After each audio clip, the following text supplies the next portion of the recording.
There is a secret moving in the unseen, a current flowing through the air, carrying gold, carrying opportunities, carrying divine provision, and it has always been near you. But you have been trained to look in the wrong places. You were told that money comes only by effort, by struggle, by sweat dripping from your brow. Yet the truth is more radiant, more shocking, more liberating. There is one spiritual trick, one key, that turns the lock, one command that bends money toward you every single time. Unbreaking old beliefs.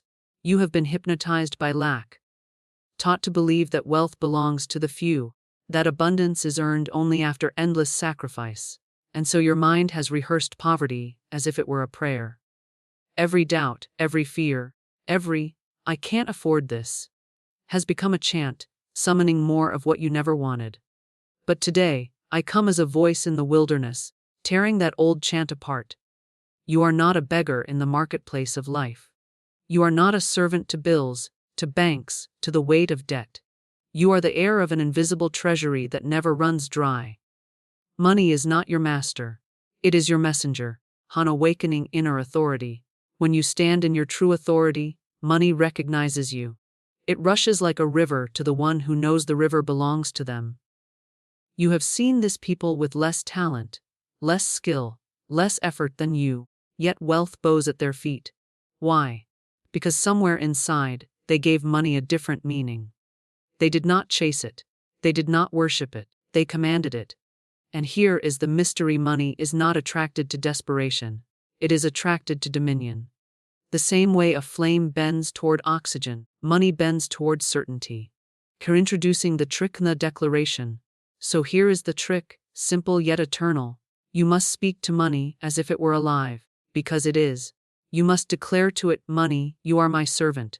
You come to me freely, constantly, joyfully, in perfect ways. This is no empty phrase.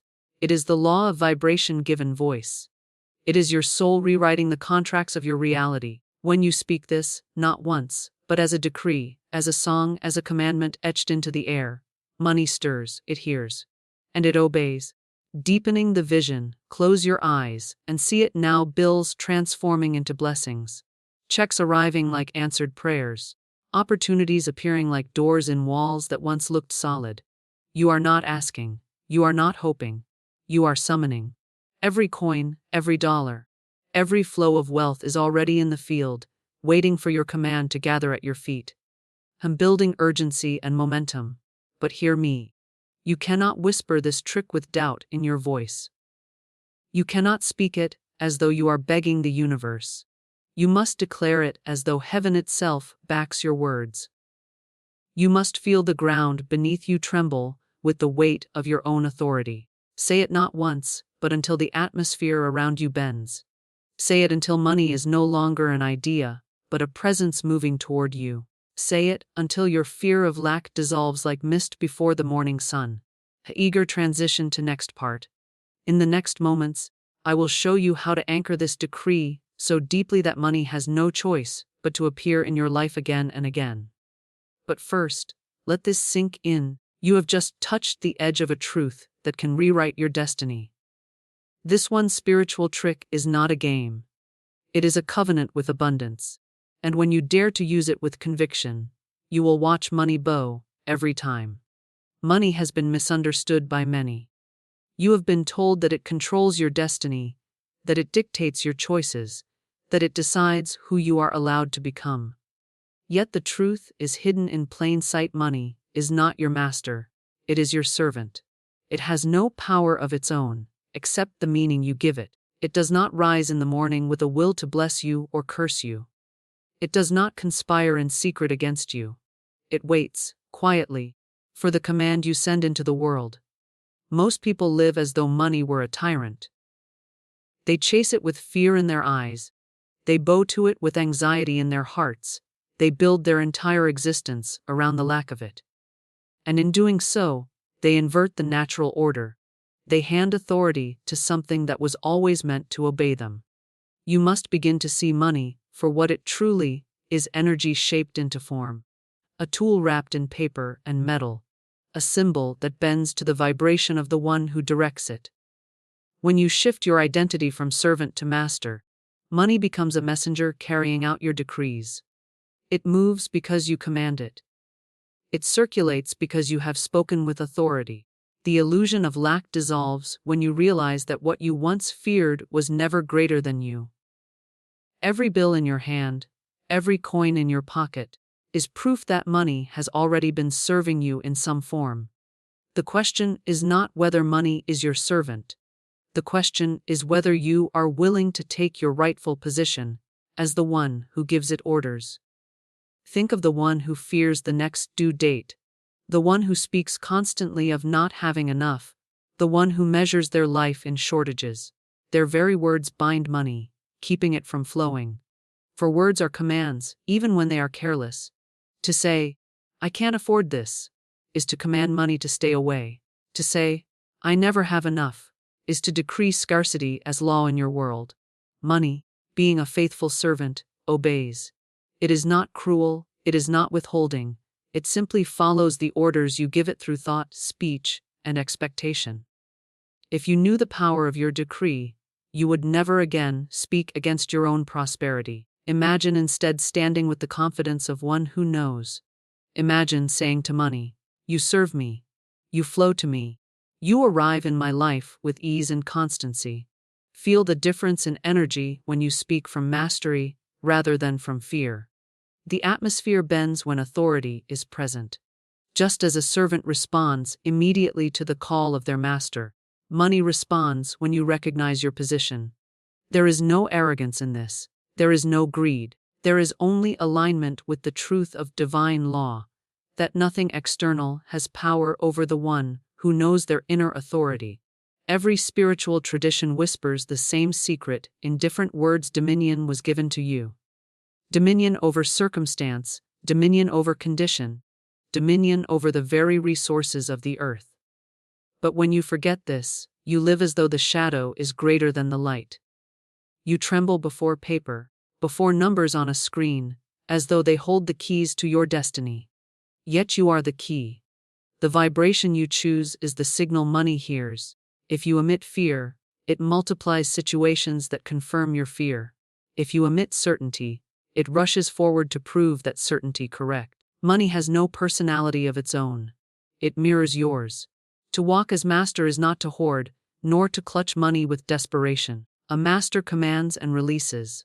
A master knows that money is abundant, infinite, replenishing itself in countless channels. A master does not beg their servant to return, they expect their return. In this same way, when you speak to money with clarity, you do not wonder if it will obey. You know. The doubt is gone. The worry dissolves. And in that knowing, money aligns itself with your word. This is the reversal of the old order. No longer are you to live as though you are bound to wages, bound to numbers, bound to what the world says is possible. Those were illusions designed to keep you in chains. You are not a servant to the world of finance. You are a spiritual being whose word is law in the invisible. And the invisible is where all money begins before it takes form. Speak to it as though it listens, for it does. Direct it as though it obeys, for it must. Treat it as though it has no choice but to follow the command of your certainty, and it will. Words are not just sounds carried by air. They are living currents, shaping the invisible, carving paths in the unseen realm. When you open your mouth, you are not simply speaking. You are creating, you are declaring, you are summoning forces that respond without hesitation. Every word is a command, every phrase a decree, every statement a seed cast into the soil of reality. This is why those who speak casually of lack experience more lack, and those who speak boldly of abundance watch it manifest. Words are vibrations, and vibration is law. You have been given the gift of the spoken word, the power to release frequency into the atmosphere. Money does not respond to empty effort or desperate chasing, it bends to vibration, and the vibration most clearly released is the vibration of words. When you say, "I am rich in every way," you are not lying, you are not pretending. You are aligning yourself with the deeper truth that has always existed beneath the surface of appearances. When you say, "Money flows to me freely and joyfully," You are not reciting a fantasy, you are opening a channel in the unseen where money already exists, allowing it to take form in your world. Many live as if their words were decorations, harmless expressions that vanish into the air. But nothing vanishes. Every word spoken is etched into the fabric of the invisible, echoing back to the one who spoke it. To say, "I am broke," is to order life to deliver more evidence of brokenness. To say, "I never have enough," is to issue a decree that locks the gates of abundance. Money, being a faithful servant, hears the tone behind the word and responds accordingly. The universe does not interpret your intentions. It receives the vibration of your language. Speak from fear, and fear multiplies. Speak from certainty, and certainty creates pathways where none seemed possible. Think of words as royal commands. A king does not beg his servants, he declares. A queen does not hope her attendants will obey, she speaks with authority, and the act is carried out. In the same way, when you speak to money, you must speak as one enthroned, as one clothed in dominion, as one who knows the spiritual law is already working in their favor. A whisper of fear will not move it. A hesitant phrase will not command it, but words spoken with unwavering authority ignite a vibration so clear, so undeniable, that wealth cannot resist. Every fortune ever built began with a word. Every door ever opened was first declared. Every flow of prosperity was released by someone daring to speak differently from the crowd. The masses say, life is hard. Money is scarce. Times are difficult. And by repeating this chorus, they write their own chains. Yet the one who stands apart, who dares to say, "I live in divine abundance. I attract wealth from expected and unexpected sources. I am guided to prosperity at every turn," begins to carve a different destiny. It is not arrogance, it is alignment. It is not fantasy, it is faith made sound. Even silence has vibration, but words amplify it, solidify it, focus it like sunlight through a lens. When you repeat a declaration, you are not begging for it to be true. You are drilling it deeper into the unseen until it becomes unshakable. You are programming the field, rewriting the code of your existence. Money responds because words shift your vibration, and vibration shifts reality. The one who says, "I am always provided for," feels a calm certainty. That certainty magnetizes opportunities, attracts resources, opens channels. The one who says, "I never know how I'll make it," feels unease, and that unease summons delay, obstacles, and closed doors. It is not the length of your prayer or the complexity of your affirmations that moves money. It is the authority behind them.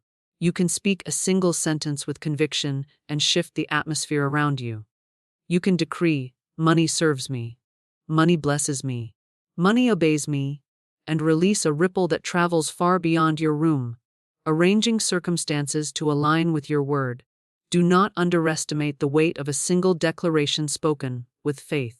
Mountains are moved not by many words, but by words carrying the vibration of belief. Your life is already echoing with the words you have spoken in the past. Look around you, and you will see the harvest of yesterday's declarations. If you are dissatisfied with the harvest, change the seed. If you are tired of the same fruit, change the word. You are never trapped, never bound, except by the language you continue to release. You have the power, even now, to begin speaking new orders into the atmosphere. And as you persist, money begins to recognize the shift in your vibration. It begins to bend, to turn, to flow in ways it never did before. Lack is not truth, it is training. From the moment you first noticed the world speaking of money, you absorbed the language of limitation. You heard it in households where bills were heavy, where conversations ended with worry, where every purchase carried the question of whether it was affordable. These words and tones were repeated so often they became chants, unconscious prayers repeated day after day. They became the background music of your life, so constant you did not even notice you were singing along. And every thought, every phrase, every fearful sigh was a seed, and those seeds grew into experiences of lack. Scarcity is not reality itself, but a spell woven into the fabric of human thought. It spreads like a song everyone knows but no one remembers learning. But abundance has always been your true inheritance. Long before you learned the chance of lack, you were born into a world overflowing with provision. The air you breathe is abundant.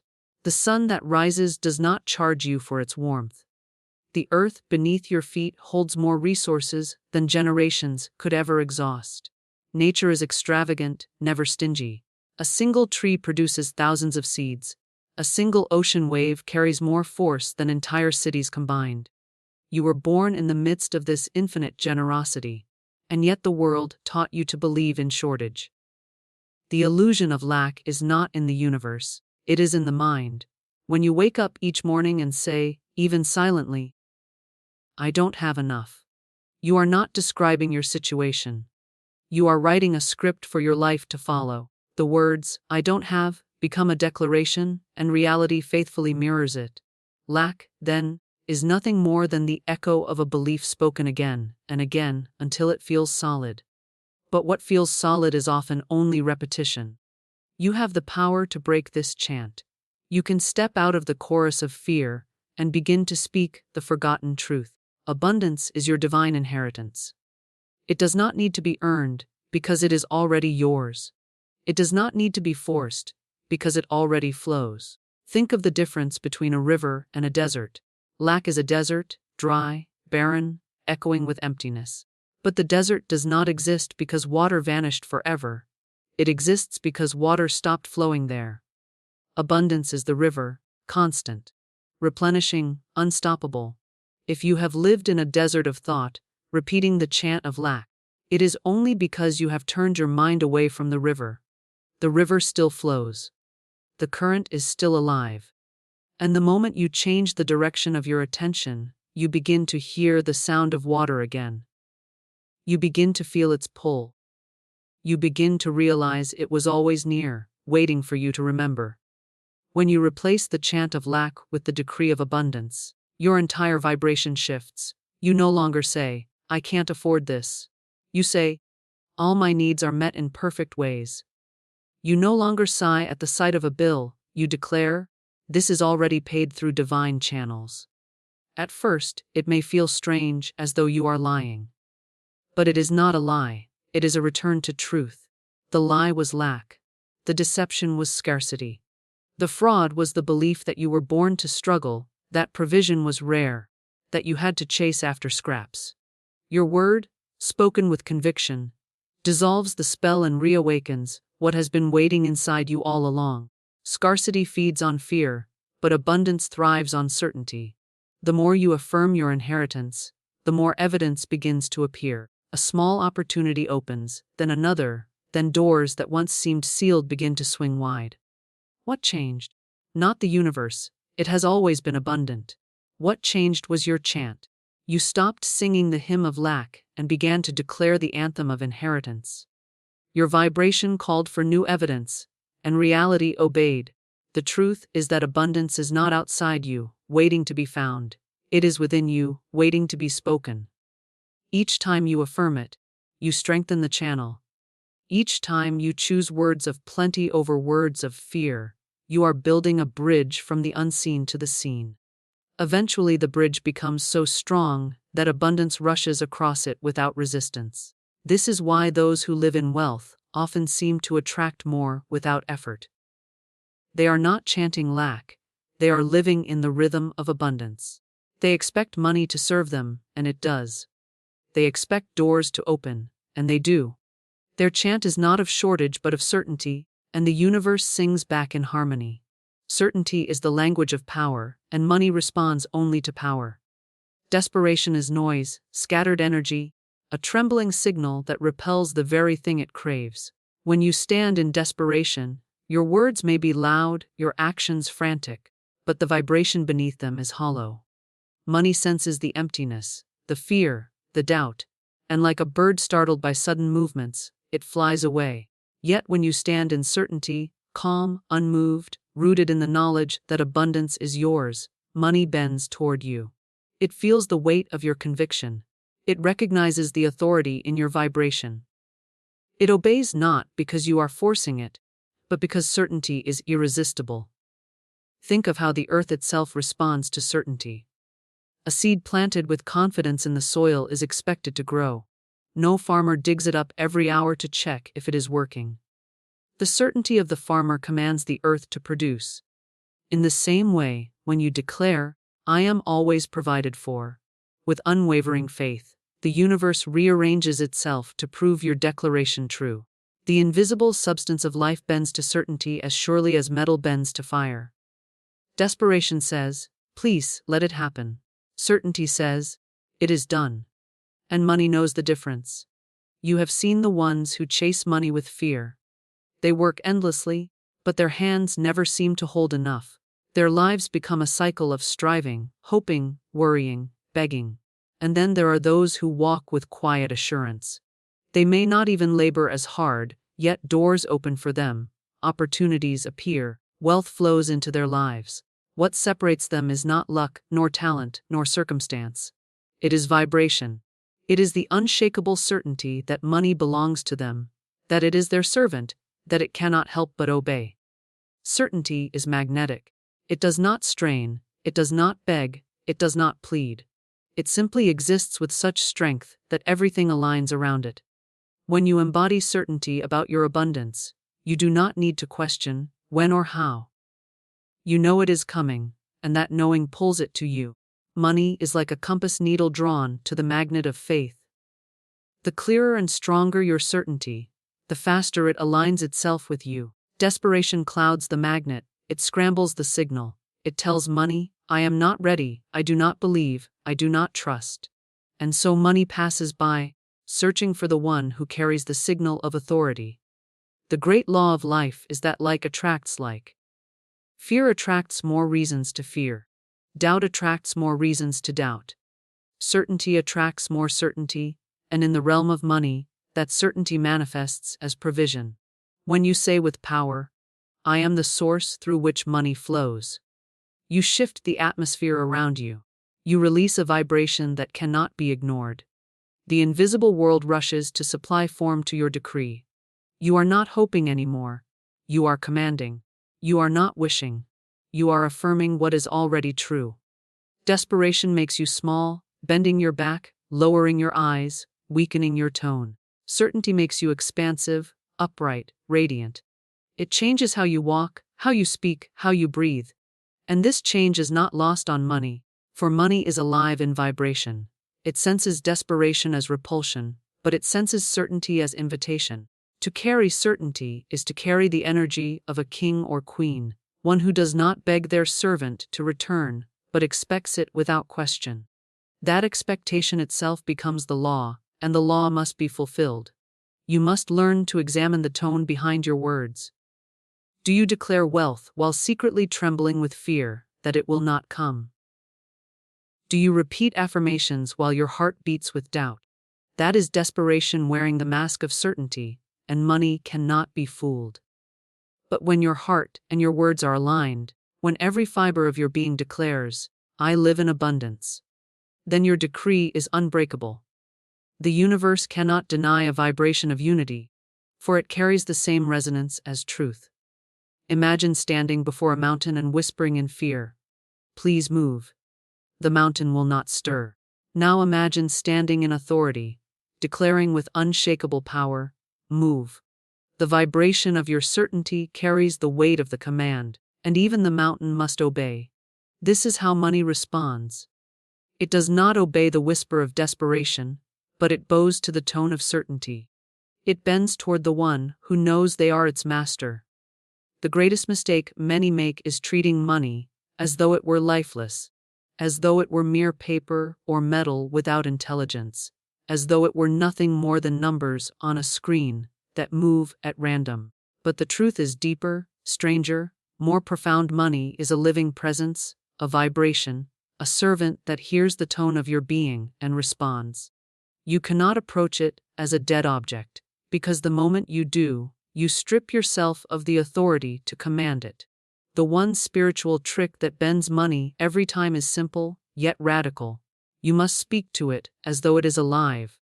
You must speak to it as though it can hear you, for it does. Money is energy given form, energy crystallized into something the world can trade, something society can measure. But underneath, it is still vibration, still fluid, still responsive to the one who directs it. When you speak to it with authority, you are aligning with its nature. When you speak to it with fear, you are misusing your power. To say to money, "I never have enough of you," is to speak to it as though it is your ruler, punishing you, withholding from you. And money, obedient to vibration, becomes exactly what you describe. But when you say to it, "You serve me, you obey me, you arrive in my life freely, joyfully, constantly," you restore the divine order. You place money back in its rightful position. Not above you, not beside you, but beneath you as a servant carrying out your decree. Think of how you speak to a friend, a child, a companion. The tone of your words matters more than the words themselves. When you speak to someone with warmth and expectation, they respond with joy. When you speak with fear or anger, their response shifts. Money is no different. It listens not only to the phrase you repeat, but to the vibration beneath it. When you address it as alive, as intelligent energy, you open a channel for it to respond. You build relationship, and that relationship, when cultivated with authority and certainty, becomes unbreakable. This is not fantasy, it is law. Everything in creation is vibration, and vibration responds to recognition. Water responds to sound. Plants respond to intention. Even the cells in your body respond to the language you speak over them. Why would money be any different? It, too, is subject to the laws of vibration. It, too, bends under the weight of spoken authority. The mistake is not in believing money has ears. The mistake is in believing your words do not carry power. Once you awaken to the truth that every declaration is a command, you begin to see how quickly money can shift its course toward you. You must begin to practice this law with boldness. Look at money in your hand and say, "You multiply in my possession." Look at your empty wallet and say, "You are filled again and again." Look at your bank account and declare, "You increase daily, in expected and unexpected ways." Do not speak as though you are hoping. Speak as though you are commanding. Speak as though money has no choice but to obey, because that is the truth. The universe does not negotiate with hesitation. It moves with the one who knows. To treat money as alive is to honor it without worshipping it. You do not bow before it, nor do you chase after it as if it holds your salvation. You acknowledge it as a servant, a tool, an energy that exists to fulfill your decrees. You speak to it with gratitude, but also with dominion. Gratitude without dominion is weakness. Dominion without gratitude is arrogance. But when the two are combined, your words carry balance, weight, power. Money hears both your appreciation and your command, and it flows accordingly. Consider how often you have already spoken to money without realizing it. Every sigh at a bill was a message. Every fearful thought before a purchase was a conversation. Every late night worry about expenses was communication. And money responded in kind, showing up in scarcity because you addressed it as scarce. If you have been unconsciously speaking lack, you can now consciously speak abundance. You can reverse the direction of your conversation. You can change the language you use with money, and in doing so, change the way it responds to you. The simple truth is this: what you treat as alive will respond as alive. What you treat as lifeless will remain unresponsive. When you begin to see money as vibration clothed in form, you treat it differently. You no longer curse it. You no longer fear it. You no longer see it as distant. You begin to call it, to instruct it, to praise it for its service. And it answers. It begins to move in your life with greater ease, greater constancy, greater faithfulness. For you are no longer begging for it to arrive. You are commanding it, and it cannot resist a command spoken with the voice of certainty. When you speak wealth as a decree, not as a wish, something shifts in the unseen.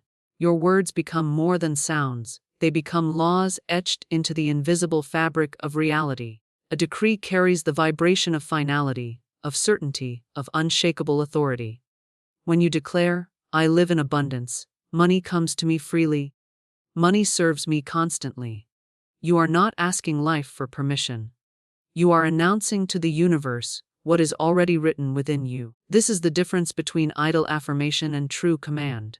An affirmation hopes, a decree creates, a decree organizes, a decree rearranges circumstances so that all of life bends to obey. Money is not compelled by hesitation.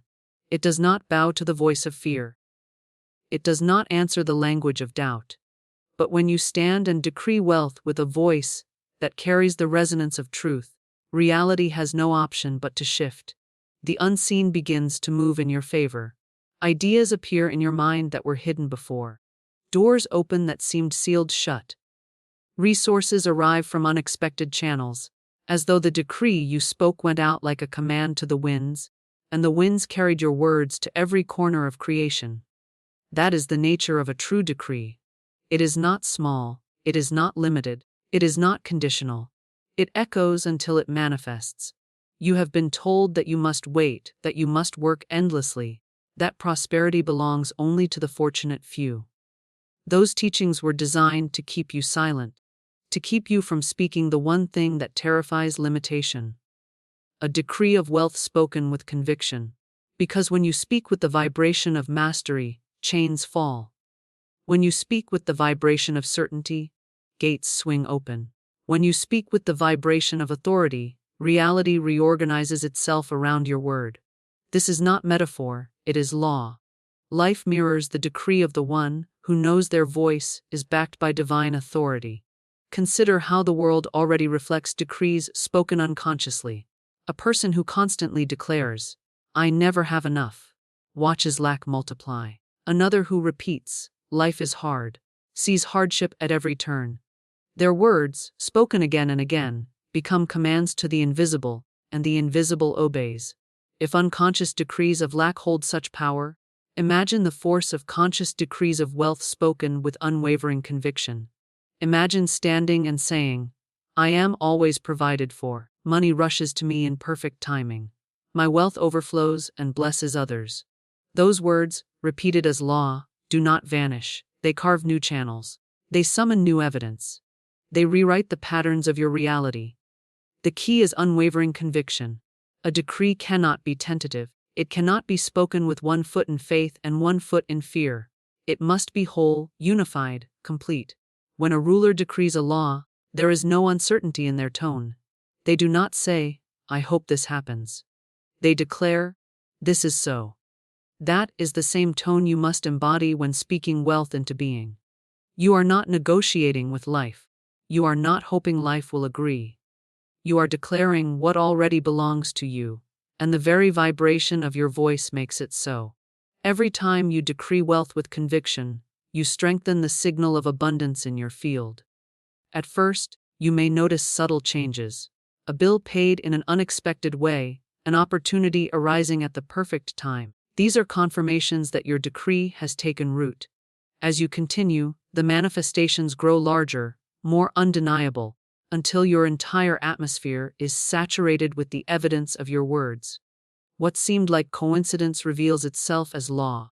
What seemed like chance reveals itself as obedience to your decree. There is a spiritual weight behind conviction. It cannot be faked. It cannot be imitated. It is born of knowing, not hoping. It is the inner fire that says, "I do not ask for wealth, I command it. Because it is already mine in the unseen, and now it must appear in the seen." This knowing creates an energy so potent that money bends, circumstances bend, even time itself bends to align with your word. Wealth is not drawn by force, it is drawn by decree. A decree bypasses resistance, bypasses delay, bypasses doubt. It goes straight to the core of creation and plants itself as law. Every great transformation in human life began with a decree. Someone dared to say, "It shall be so," and the world shifted to reflect their words. You hold the same power in your tongue. The decree you speak with conviction is not small, not powerless, not fragile. It is a command backed by the authority of divine law. When you decree wealth, you are not alone. All of creation rushes to enforce it. The winds carry it. The currents of energy align with it. The unseen obeys it until the seen reflects it.